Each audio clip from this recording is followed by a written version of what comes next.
Mr. Restellini, you are a member of the European Committee for the Prevention of Torture, which is the detention monitoring body of the Council of Europe. Mr. Thomson, you are Secretary General of the Association for the Prevention of Torture, which is an NGO working to improve detention conditions. Today you're both in Strasbourg for the launch of a guide for parliamentarians on visiting immigration detention centres. Can I ask you, first of all, why is it important to involve parliamentarians in visiting these detention centres? Écoutez, je crois que la réponse est relativement simple, dans la mesure où aujourd'hui les problèmes de migration interpellent l'ensemble des responsables politiques. Qui dit migration dit, dans certains cas, étrangers indésirables qui, malheureusement, font l'objet de privations de liberté. Donc il est essentiel aujourd'hui que les responsables politiciens suivent de très près ce dossier. Mr. Thomson, can you add to that? Yes, I'd add that parliamentarians have an important role to play in visiting these places of detention, in order to see the complexities and the particularities of centres where immigrants are held, which is quite different to prisons.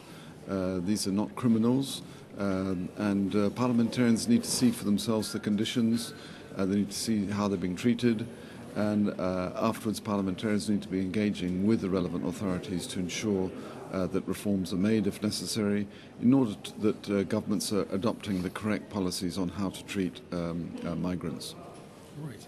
Mr. Restellini, now, can I ask you to give us an idea of the extent of immigration detention in Europe, and what are the trends and what are the alternatives? Écoutez, malheureusement, la tendance actuelle est de plutôt multiplier les situations de détention de ces étrangers en situation irrégulière. J'ai, au cours de mes quelques 25 ans de carrière d'inspecteur de prison, visité une bonne trentaine à quarantaine de ces établissements. Et malheureusement, bon nombre d'entre eux méritent indiscutablement une remise à l'ordre, parce que les conditions générales de détention peuvent être considérées comme tout simplement inacceptables. Thank you. Mr. Thomson, there are various different actors who are involved in monitoring detention centres.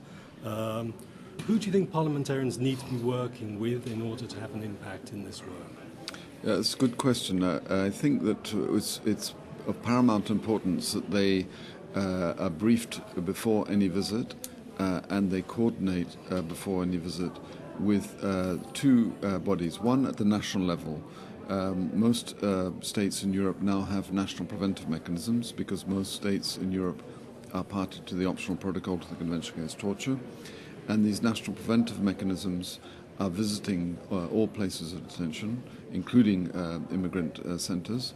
But also on the European level as well, you have the CPT, the Committee for the Prevention of Torture in Europe, which is the Council of Europe body. And that coordination also needs to take place with that regional body.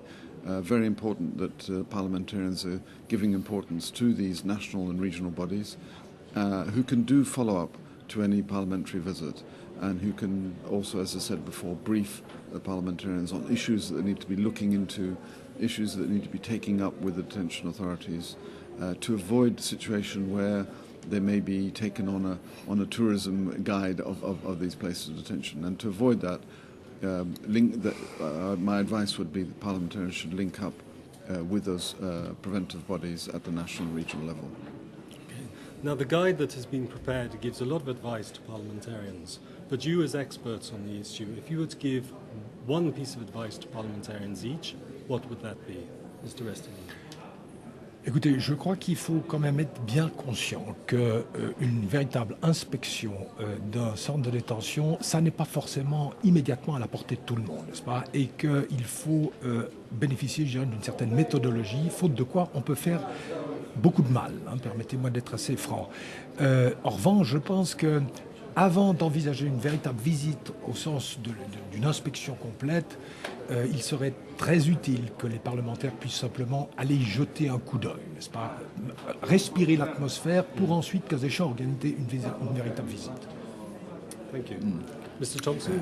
Yes, certainly partly to repeat what Jean-Pierre has said, certainly the principle of doing no harm with a visit is fundamentally important, and therefore how they go about the visit is very important, and that's why the issue of coordination with other bodies is so important. but to encourage them to be seeing for themselves what the conditions are, but linking their interventions with the interventions of others in order to ensure there's maximum impact and that change will therefore can happen.